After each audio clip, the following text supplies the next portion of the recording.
Bir bolaga 7 mahalla ota-ona degan ibratni tan olmaydiganlar soni afsuski so'nggi vaqtlarda ortib bormoqda.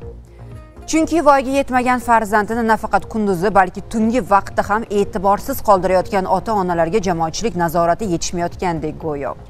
Avvallari mahalla faollari bunday ota-onalarga dakki berib, farzandining yurish-turish haqida jon kuydirib xabardor qilgan bo'lsa, hozirda voyaga yetmagan shaxslar tomonidan mahalla kuyida sodir bo'layotgan huquqbuzarlik yoki jinoyatlar sayyor sud majlislarida ochiqlanmoqda.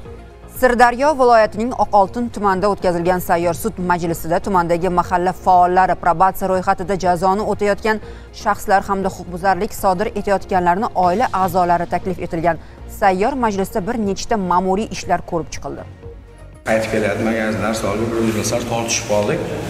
O'zaro hazil-hazil keyin shu 17 dagi ayollar Tangidar mahallasi inspektoriga Nodir aka telefon qilishyapti. Hazili zilga aylangan 7 nafar oqoltinlik yigitlarning jamoat joyida tungi vaqtda sodir qilgan qilmishi huquqbuzarlik sifatida baholandi va mahalladoshlari oldida muhokama qilindi.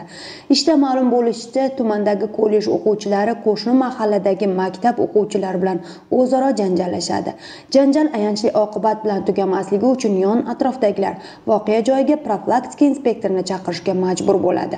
Oqibatda yoshlikning qiziqqonligidan qizishib ketgan yigitchalar ma'muriy javobgarlikka tortiladigan bo'ldi. Voyaga yetgan fuqarolarga nisbatan ma'muriy javobgarlik to'g'risida kodeksda 183-moddasida nazarda tutilgan 3 sutkada ma'muriy qamoq jazosi tayinladi. 4 nafar voyaga yetmagan shaxslarning ota-onalariga nisbatan ular o'z farzandlarining tarbiyasiga nisbatan mas'uliyatsiz munosabatda bo'lganligi sababli hududiy ichki ishlar bo'limiga taqdimnoma chiqarilib, ularni ma'muriy javobgarlik to'g'risida kodeks 47-moddasining javobgarlikka tortish masalasi ichki ishlar organi rahbariyatiga havola etildi. Kitob, qalam ushlashi kerak bo'lgan yigitlarning qo'llariga sayyor majlisda kishan taqilar ekan, 3 sutkalik ma'muriy qamoq ular uchun katta bir jazodek bo'lishi aniq.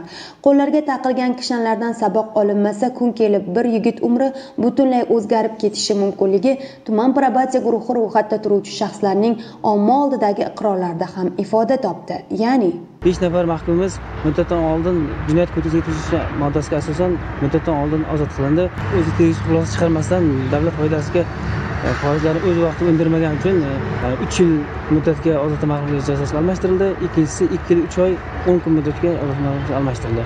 Tumandagi sud va huquqni muhofaza qiluvchi organlar hamkorligidagi shu kabi sayyor majlislar nafaqat jinoyatga jazo muqarrarligini, balki voyaga yetmagan shaxslarning tarbiyasiga mahalla kuy ham birdek mas'ul ekanligini amalda isbotlash uchun xizmat qildi deyish mumkin.